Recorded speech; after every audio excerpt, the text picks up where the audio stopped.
皆さん、こんにちは、エマです。このポッドキャストでは優しい日本語でいろいろなトピックについてお話ししています。皆さん、今日もいかがお過ごしですか？今日のポッドキャストでは最近助数詞とかシャドーイングとか勉強のお話ばかりしていたので、久しぶりにのんびりお話しする回にしようかなって思ってます。今日はね、皆さんに勉強っていうことを忘れて、のんびり聞いていってもらえるようなトピックを用意してきました。で、今日用意してきたトピックは、気まずいと感じる瞬間についてです。気まずいと感じる瞬間。皆さん、気まずいっていう言葉は知ってますかね？この言葉は日本ではとてもよく使われる言葉です。ネイティブの人もね、毎日めっちゃ気まずかったとか、今めっちゃ気まずいとか、そんな風に心の中で思ったり、誰かと話してる時に使ったり、本当に日常会話で使われるような表現なんですね。で、この気まずいっていう言葉は、英語の辞書で調べると、awkward っていう風に出てくると思います。でも、気まずいっていう言葉を説明するのってすごく難しくて、なので私はジェミニーに気まずいっていうのはどんなイメージですかっていう風に聞いてみたんですね。で、そしたら3つのイメージが混ざってできてる言葉だっていう風に返ってきました。どういうことかというと、1つ目はなんか変な感じがする。なんか変な感じがする。これが1つ目。で、2つ目は話すことがなくて静かなイメージです。シーンとしてる感じ。で、3つ目が恥ずかしくて逃げ出したい。この3つが混ざり合ってできた感情、気持ちが気まずいっていう風に出てきたんですね。で、私はこれを聞いた瞬間に、本当にその通りだと思ったんです。で、皆さんにはやっぱり気まずいイコール awkward っていう風に日本語と英語を並べて覚えてほしくないんですね。なので私が今言った3つのイメージを持ちながら、私が今から話す5つの気まずいエピソード、これを聞いて、こういう感情が気まずいなのかっていうのをしっかり皆さんの心で読み取っていってもらえたらいいなと思います。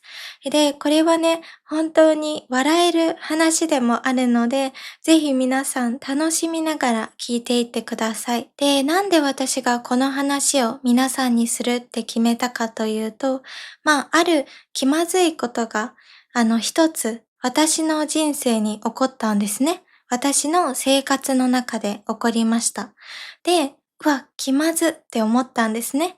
で、こういう気まずいエピソード話したら面白いかなと思って、他にも Google でたくさん調べてみたんです。じゃあまず一つ目、私の生活に起こった気まずいエピソードからお話ししていきますね。で、これが何かというと、まず皆さんに今レストランとかスーパーマーケットにいるっていう風に考えてほしいんですね。イメージしてほしい。で、皆さんはレジに並んでます。で、皆さんの後ろに長蛇の列ができてるんです。長蛇の列っていうのはすごく長い列。たくさんの人が皆さんの後ろで待ってるんですね。レジを。で、そんな時に皆さんはお支払いする時、小銭を財布から探してるんです。小銭っていうのは日本円で言うと1円玉とか5円玉とか10円玉とかそういう小さいお金ですね。それを探してる。で、探してるだけじゃなくて、すごく手こずってるんです。時間がかかってる。なかなか見つからなくて、どうしようってなってる時です。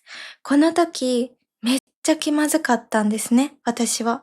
もう後ろに人もずらーって並んでるし、私も急いでこうやって探さないといけない。で、私はこの時どうしたかっていうと、もうこの気まずさに勝つことができずに、もうやめたんですね、探すことを。小さいお金を探すことをやめて、クレジットカードで払いました。クレジットカードだったらタッチで終わるので、そうしてこの気まずさから逃げたんですね。で、これが私の回避方法です。逃げ方。なんですけど、もっと気まずい瞬間っていうのがあるんですね。日常生活には。これがどういう時かというと、同じようにたくさんの人が後ろで並んでる場面で、自分じゃなくて自分と一緒にいる人が財布の中から小銭を探してる。家族とか友達とか誰でも一緒にいる人が時間をかけて手こずりながら探してるんですね。で、もちろんその人も焦るじゃないですか。どうしよう。たくさんの人が後ろで待ってる。とか、そういうふうに思うと思うんですね。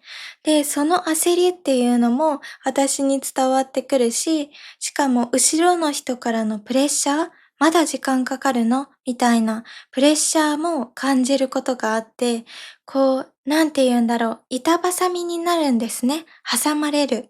この友達の焦ってる感じ、私も助けてあげたいっていう気持ちと、後ろからのプレッシャーがすごすぎて、この瞬間が一番気まずいんですね。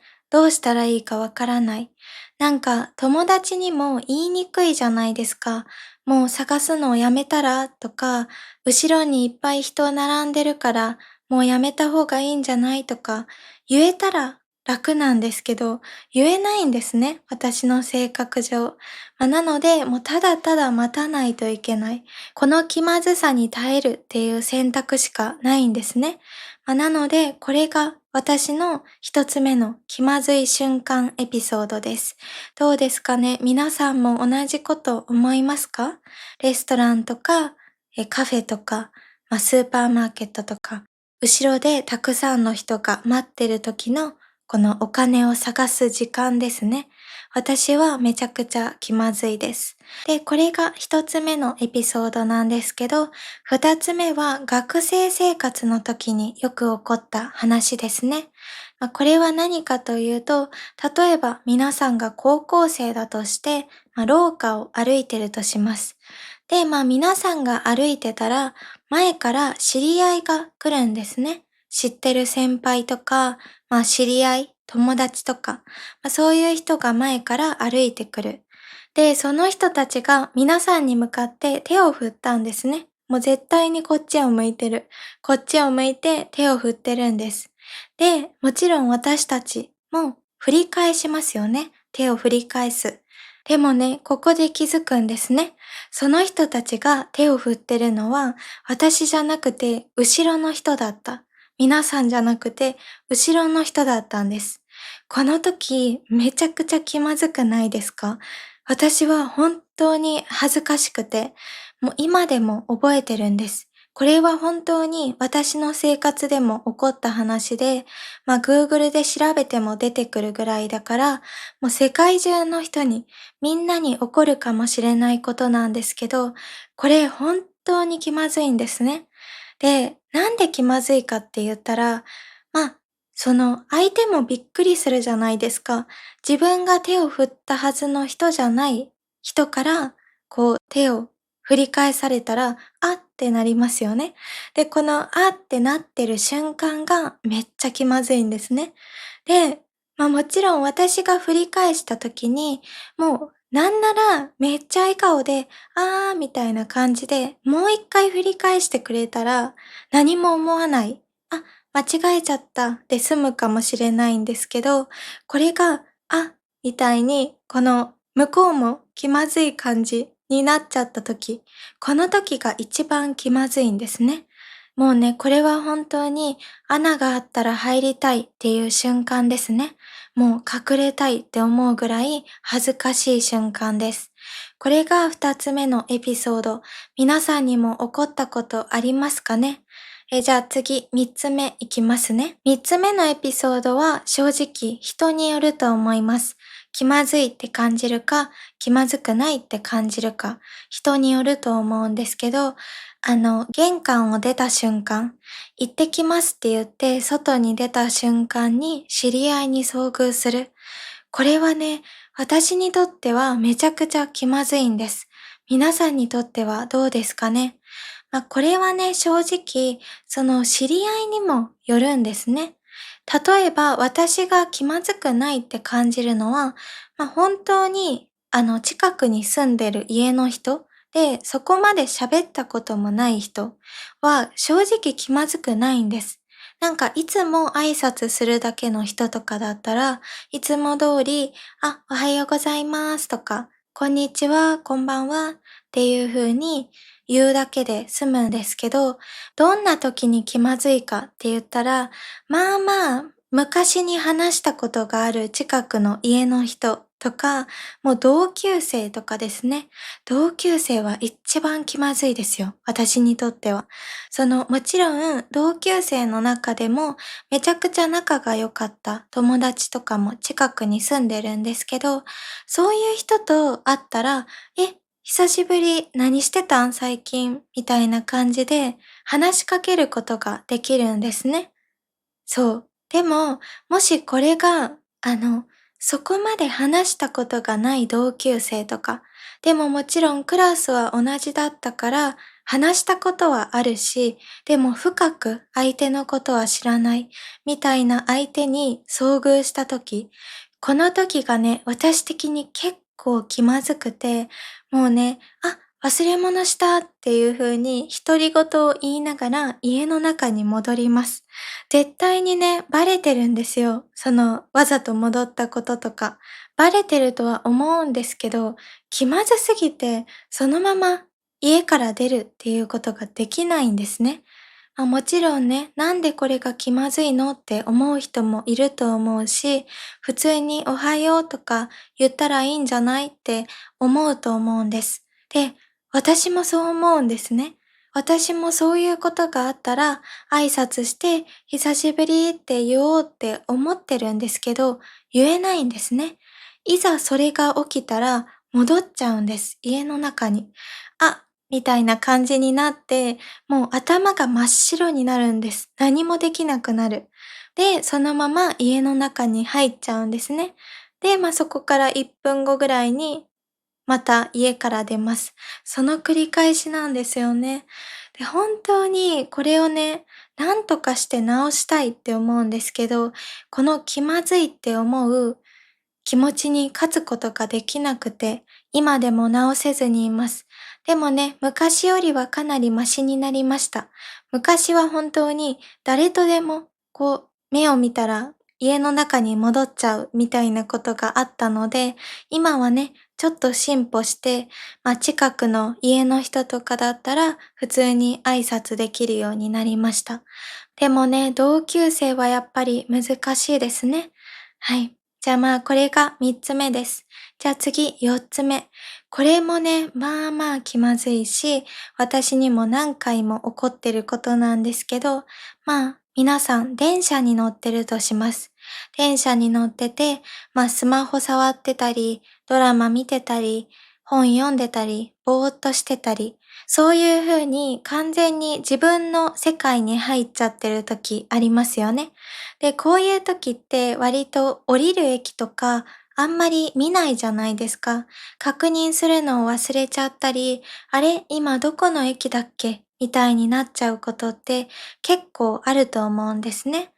で、私もなんですけど、そういう時にハッとして、ここ私が降りる駅だって思って急いで降りるんですね。走って。で、そして降りてから気づくんです。ここじゃなかった。もう一つ先だった。みたいになった時、もう一回電車の中に戻らないといけないですよね。車両の中に戻る。で、この瞬間、めっちゃ気まずいの。本当に。なんでかって言ったら、周りの人も見てたじゃないですか。絶対に。気づくじゃないですか。そんな走って出て行ったら。で、また戻ってくるんです。しれっとした顔で。これがね、もう本当に気まずすぎて。でもね、これ面白いのが、気まずいって感じてるのは本人だけなんですね。その間違えて降りてもう一度戻る本人だけ。その人だけなんです。なんでわかるかって言ったら、私はその電車の中にいる人側にもなったことがあるんですね。隣に座ってた人が急いで降りたんです。で、戻ってきた。ここじゃないって気づいて。で、その時私が思ったのは、ああ、間違えたんだな、くらいにしか思わなかったんです。気まずいなんていう気持ちは全くないんですね。でも、この降りて戻った本人はね、気まずいんですよ。恥ずかしいし。なのでね、そんなに気にしなくていいっていうのもわかってるんですけど、やっぱり気まずいし、恥ずかしくて、私はもう同じ車両に戻れないから、いつも隣の車両とか、隣の隣の車両とか、そんな風に私が走って降りたことを知らない人だらけの車両に行ってます。そんな感じかな。これが4つ目。どうですかね。皆さんもこういう時気まずいって感じますか？で、次、最後、5つ目です。これもね、電車のエピソードなんですけど、これはね、会社で働いてる人だったら想像しやすいと思うんですけど、特に朝の電車とかですね、仕事に向かう時の電車。で、私はたまたま満員電車、すごく人がいっぱいの電車で、運よく奇跡的に椅子に座れたんですね。みんなこうやってぎゅうぎゅう詰めになってる中、私はもう普通に座ってたんです。楽に。そんな時に上司が満員電車に入ってくるんですね。上司とか先輩が。で、そういう時に目が合っちゃったら、会釈するじゃないですか。おはようございます、みたいな感じでしてたんですけど、でも、この後、めっちゃ気まずいんですね。もちろんその上司とか先輩は気まずいって思ってないと思うんですけど、私からすると、私は満員電車の中座ってるのに、上司とか先輩が本当に押しつぶされてるんですね。ぎゅうぎゅう詰め。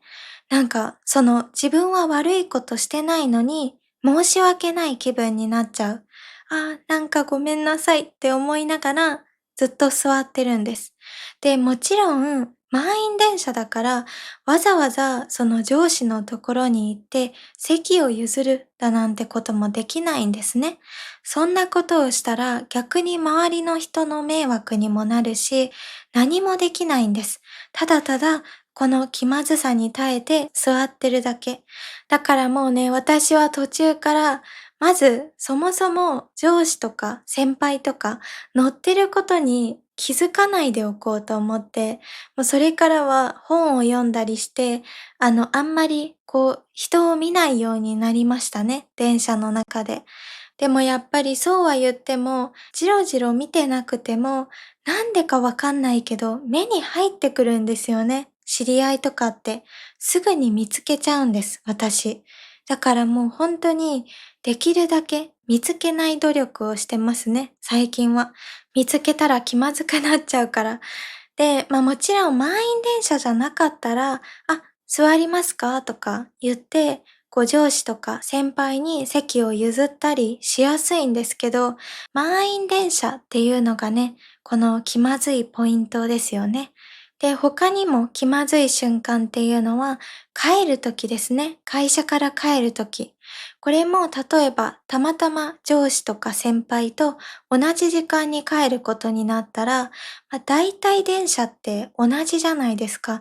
同じ車両に乗るんですね。みんな同じ階段を使うから。で、そしたらやっぱり何か話さないといけないじゃないですか。で、もちろんこの話すことっていうのは私はいいんです。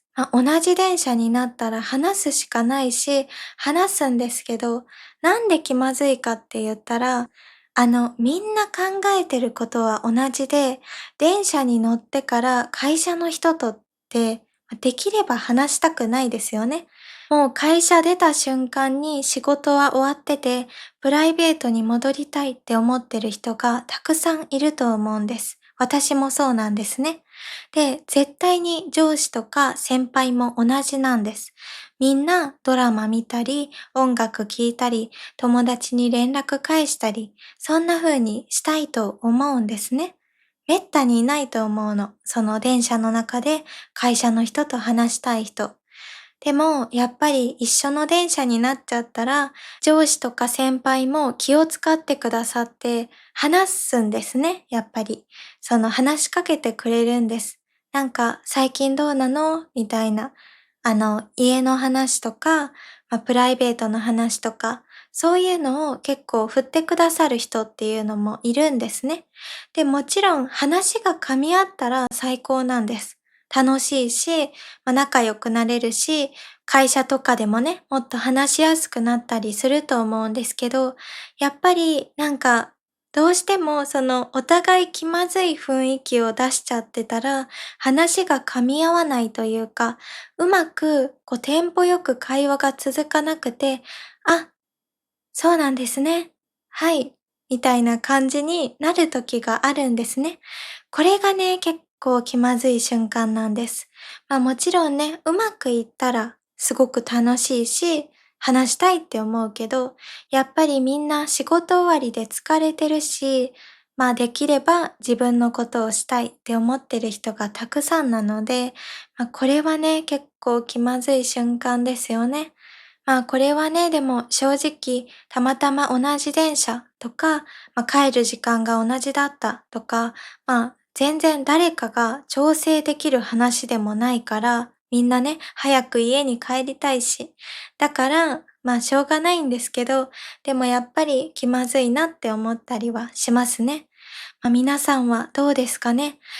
でもそもそも電車なんて使わずに車で通勤してますっていう人もたくさんいらっしゃると思うので、こういう4つ目と5つ目のエピソードに出会ったことがない人もいると思うんですけど、もしね、皆さんが同じシチュエーションにあったら、そういうのをイメージしてもらえたらいいなと思います。で、今日ご紹介した1から5のエピソード以外にも、こういう時めっちゃ気まずかったっていうのがあったら、ぜひ聞きたいので、で、私もね、それについてどう思うのか、皆さんにコメントを返したいので、ぜひたくさん皆さんの意見とかエピソードを教えてくれたら嬉しいです。では皆さん、今日もここまで見てくれて本当にありがとうございました。今日はね、久しぶりにゆるーく話してみたんですけど、いかがでしたか？楽しんでいただけましたかね？では、今日の動画もいいなと思ってくださった方は、高評価、コメント、そしてチャンネル登録もお待ちしております。では皆さん、また次回のポッドキャストでお会いしましょう。今日もいい一日をお過ごしください。じゃあね。